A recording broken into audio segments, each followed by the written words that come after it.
So hi guys, so today we are going to start with chapter number 2 of class 10, that is banking. अब banking काफ़ी easy है, scoring है और simple interest जैसा आपने पढ़ा होगा 9th या 8th क्लास में, सिमिलरली वैसा ही है और सेम फॉर्मूला है, बस थोड़े से चेंजेस हैं उस फॉर्मूले में। क्या क्या होंगे वो आपको बता दूंगा मैं। अब बैंकिंग में हमारे को क्या करना होता है, जैसे सिंपल इंटरेस्ट और बैंकिंग का अगर कंपैरिजन बताऊं तो सिंपल इंटरेस्ट में हमारा जितना भी टोटल सम होता था या मनी होता था वो हम एक बारी में जमा कर देते थे बैंक में। बट यहाँ इस चैप्टर में हमको रिकरिंग अकाउंट है हमारे पास या रिकरिंग डिपॉजिट है।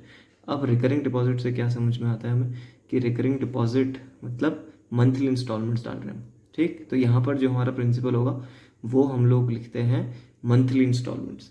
तो जो हमारा पी होने वाला है यहाँ पे, पी हमारे पास क्या होगा, मंथली इंस्टॉलमेंट, ठीक। आर आप सबको पता ही होगा वो रेट ऑफ इंटरेस्ट ही होता है।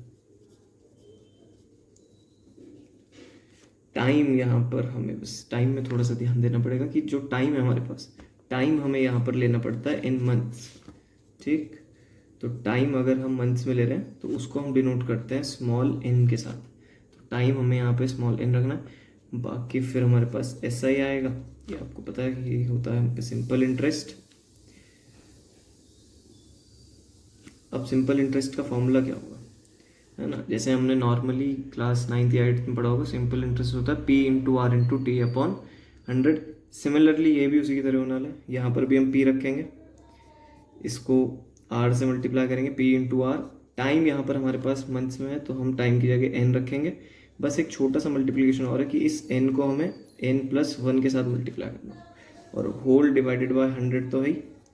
इसके साथ साथ अगर मेरे को टाइम को मंथ्स में मंथ्स को ईयर में कन्वर्ट करना होता है तो मैं डिवाइड करता हूँ 12 से, ठीक। अब ये दो बारी टाइम पीरियड आ रहा था मेरे पास, तो इन दोनों को, इसलिए यहाँ पर मेरे को एक ट्वाइस लगा देना है। तो सिंपल फॉर्मूला मेरे पास यहाँ पे सिंपल इंटरेस्ट का क्या बन के आएगा, P multiplied by R multiplied by N into n+1 whole divided by 100 multiplied by 12 multiplied by 2। तो यहाँ से तो मेरे पास आ जाएगा सिंपल इंटरेस्ट। अब कोई इंसान जब बैंक में अपना अकाउंट खोलेगा या रिकरिंग डिपॉजिट खोलता है तो उसके बाद उसको सिर्फ सिंपल इंटरेस्ट तो मिलेगा नहीं, उसको पैसे मिलते हैं जितना उसने मंथली इंस्टॉलमेंट जमा करी होगी over the period of time, वो सारा पैसा भी उसे मिलेगा प्लस जो उस पर उसने इंटरेस्ट कमाया होगा। तो उस चीज़ को हम लोग बोलते हैं मैच्योरिटी वैल्यू।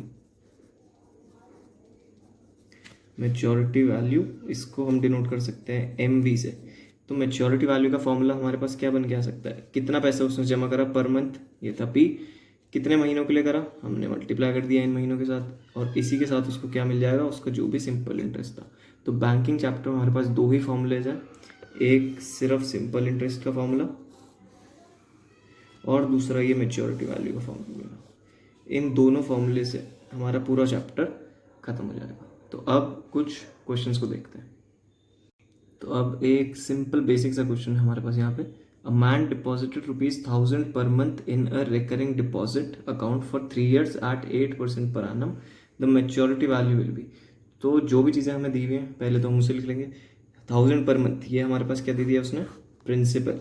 तो पी हमारे पास दे दिया उसने ₹1000 in a recurring deposit account for 3 years। तो टाइम दिया उसने 3 years। अब याद रखें कि हमें इसको क्या करना है, मंथ्स में कन्वर्ट। तो 3 years को 12 से मल्टीप्लाई, कितने मंथ्स आ गए हम पे, 36 मंथ्स आ गए। ये सबसे इंपॉर्टेंट स्टेप है, याद रखिएगा कि हमें टाइम इसमें मंथ्स में लेना है। और रेट उसने हमें दिया हुआ है 8% पर annum, तो रेट हमने ले लिया 8%। हमें अब क्या है, सब चीज़ दे दी, सिंपल इंटरेस्ट का सीधे सीधे फॉर्मूला यूज़ कर लेंगे जो ऊपर लिखा हमने, P multiply R into N into n+1 whole divided by 100 into 12 into 2। तो सिंपल इंटरेस्ट का फॉर्मूला मैं लिख नहीं रहा हूँ, हमारे पास क्या पढ़ा है हमने, P multiplied by R multiplied by N is 36 multiplied by n+1 that will be 37 whole divided by 100 multiplied by 12 multiplied by 2। ये थोड़ी सी हमने कैलकुलेशन करी, 100 के 2 0 से 2 0 काटे, 12 3 36, 2 4 8, फिर हम पे बचा 10 into 12 into 37 which comes out to be 4440 rupees. तो अब उसे सिंपल इंटरेस्ट मिल गया कितना, 4440 रुपीज़, बट हमें निकालना था मैच्योरिटी वैल्यू। तो मैच्योरिटी वैल्यू का फॉर्मूला हमने पढ़ा था P multiplied by N plus simple interest इसको कैलकुलेट करेंगे। पी हमारे पास दिया हुआ था उसने 1000 रुपीज़, मंथ हमारे पास थे 36, प्लस कर देंगे इसमें सिंपल इंटरेस्ट था 4440, तो ये हमारे पास आ जाएगा 36,000 प्लस 4440, जो कि हमें दे देगा 40,440 rupees. So this would be our maturity value. So अब एक किसी में दूसरे टाइप का क्वेश्चन देखते हैं कि जब हमको उसने सिंपल इंटरेस्ट दे दिया और कुछ भी मिसिंग कर सकता है। इस वाले क्वेश्चन में जैसे हमें प्रिंसिपल मिसिंग है कि हमें प्रिंसिपल निकालना है या मंथली इंस्टॉलमेंट निकालनी है, ऐसे ही वो या तो रेट मिस आउट कर सकता है या टाइम मिस आउट कर सकता है। इसके बाद एक टाइम वाला क्वेश्चन भी कर लेंगे, क्योंकि टाइम वाले क्वेश्चन में क्या होता है कि एक क्वाड्रेटिक इक्वेशन बनती है, ठीक, तो वो एक और कर लेंगे। बाकी ये अगर रेट मिसिंग होता तो सेम जैसे ये वाला क्वेश्चन हम कर रहे हैं सिमिलरली वैसे ही हमें करना होता। तो जो चीज़ें दी हैं पहले वो लिख लेते हैं इसमें। सबसे पहले उसने हमको क्या दिया, प्रिंसिपल तो दिया नहीं है, तो प्रिंसिपल हमको क्या करना है, निकालना है। टाइम उसने दिया है 2 ईयर्स, तो यानी कि एन हमें कितना आ जाएगा, सीखा अभी हमने, 2 को 12 से मल्टीप्लाई करेंगे, यानी कि 24 मंथ्स उसने मेरे को टाइम पीरियड दे दिया। रेट भी दिया है उसने 6%, और उसने बोला है कि अगर उससे सिंपल इंटरेस्ट मिल रहा है 1200 रुपीज़, तो उसने सिंपल इंटरेस्ट भी दे दिया हमें कितना, रुपीज़ 1200। अब फॉर्मूला हमें याद करना है। फॉर्मूला क्या पढ़ा है हमने, simple interest equals to P multiply R multiply N plus 1 whole divided by 100 multiplied by 12 multiplied by 2। अब यहाँ पे क्या करें, फॉर्मूले में जैसे जैसे जो जो टर्म्स लिखी हुई है सिमिलरली उसी के नीचे वो टर्म्स हमें उतार लेनी चाहिए। सिंपल इंटरेस्ट की जगह हमने लिखा 1200, पी हमें दिया नहीं है, रेट हमारे पास है 6, एन हमको दिया 24 into 25 whole divided by 100 multiplied by 12 multiplied by 2। 12 2 ज़ा 24, 2 से 2 कैंसिल हो जाएगा, क्रॉस मल्टीप्लाई कर लेते हैं, तो ये बनेगा 1200 multiplied by 100 whole divided by 6 multiplied by 25 equals to P. 25 4 ज़ा 100, 4 2 ज़ा 4 3 ज़ा 6, 3 मल्टीप्लाइड बाय 400, यहाँ से मेरे पास पी निकल के आ गया 400 into 2, that would be 800 rupees.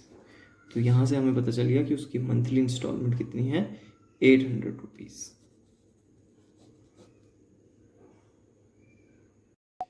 सो अब ये है तीसरे टाइप के क्वेश्चंस जिसमें हमें टाइम फाइंड आउट करना पड़ता है। इसी में बच्चों सबसे ज़्यादा कन्फ्यूजन होती है, तो ध्यान से देखिए। वैसे ऐसा कुछ मुश्किल है नहीं, जिसका क्वाड्रेटिक इक्वेशंस का कॉन्सेप्ट क्लियर होगा उसमें उस बच्चे को इसमें कोई दिक्कत होनी नहीं चाहिए, ठीक। तो सबसे पहली चीज़ें वही करनी पड़ेंगी, जो जो दिया है उसने वो लिख लेते हैं। तो उसने दिया है पी हमें दिया है 1000 पर मंथ, तो पी हमने लिख लिया ₹1000। फिर रेट दिया हुआ है 10% का, रेट हमने लिख लिया 10%। इफ़ ही गेट्स 5550, ठीक है, एज इंटरेस्ट, तो सिंपल इंटरेस्ट उसने हमें दे दिया ₹5550, ठीक है, at the time of maturity. Then find the time for which the account was held. तो अब हमें यहाँ पे टाइम निकालना है। फॉर्मूला हमें भी याद है, S I equals to P into R into N plus 1, ऊपर लिखा हुआ ही था हमने। तो सेम जो जो चीज़ें जहाँ पर रहती हैं फॉर्मूले में उनकी जगह पर रखते रहेंगे। तो ये हो गया S I equals to P multiplied by R multiplied by N into N plus 1 whole divided by 100 multiplied by 12 multiplied by 2। 2 0 से 2 0 कैंसिल, यहाँ का एक 0 लेफ्ट साइड का एक 0 से कैंसिल हो जाएगा, क्रॉस मल्टीप्लाई कर देंगे, तो ये आएगा 555 multiplied by 12 multiplied by 2 divided by 10। 2 5 ज़ा 10, 5 111 equals to N into N plus 1। इसको सॉल्व करके हमको क्या मिलेगा, 111 मल्टीप्लाइड बाय 12 हमें आ जाएगा 1332, ये आएगा एन का स्क्वायर प्लस एन। इसके बाद अब क्या करें, हम लिखेंगे एन स्क्वायर प्लस एन, 1332 को हम राइट साइड शिफ्ट करके, अब ये हमारे पास है क्वाड्रेटिक इक्वेशन की फॉर्म। तो क्वाड्रेटिक इक्वेशन की फॉर्म सॉल्व करना आगे वाले चैप्टर में देखेंगे, ठीक। तो ये हम कर सकते हैं वैसे इसके मिडिल टर्म स्प्लिटिंग से, क्लास 9th में सीखा हुआ है हमने। तो यह आएगा N square plus 37n minus 36n, इसके फैक्टर्स थे 1332 के। अब हम इन दो में कॉमन देखेंगे और बाकी इन दो टर्म्स में कॉमन। तो इन दोनों टर्म्स में हमें कॉमन क्या मिल जाएगा, n कॉमन लिया, n प्लस 37 दूसरे दो में माइनस का 36 कॉमन लिया, वो बचेगा n+37 whole equals to 2। Overall n+37 common लिया, दूसरे ब्रैकेट में -36 इक्वल्स टू 0। अब दोनों ब्रैकेट्स को एक एक बारी हमें 0 रखना है। इसको 0 रखेंगे तो n+37 इक्वल्स टू 0। इससे हमें आंसर क्या मिल जाएगा, n की वैल्यू आएगी -37 which can not be true. So ये वाला हम निगलेक्ट कर देंगे। दूसरा वाला हम कंसिडर करेंगे n-36 इक्वल्स टू 0। यहाँ से n हमारे पास आ गया 36। n याद रखना हमारे पास मंथ्स में होता है, तो 36 मंथ्स, इसको हम ईयर्स में लिख लेंगे। दैट इज 36 मंथ यानी कि 3 ईयर्स। तो हमारा आंसर, ठीक है, क्या आएगा, 3 ईयर्स। ठीक है, 3 साल के लिए उसने अपना अमाउंट क्या करा था, बैंक में होल्ड कर रखा। तो ये तीसरे टाइप का क्वेश्चन था और यहाँ पर बैंकिंग चैप्टर खत्म हो गया। आपके कोई भी क्वेरीज होंगे तो feel free to text me. Thank you.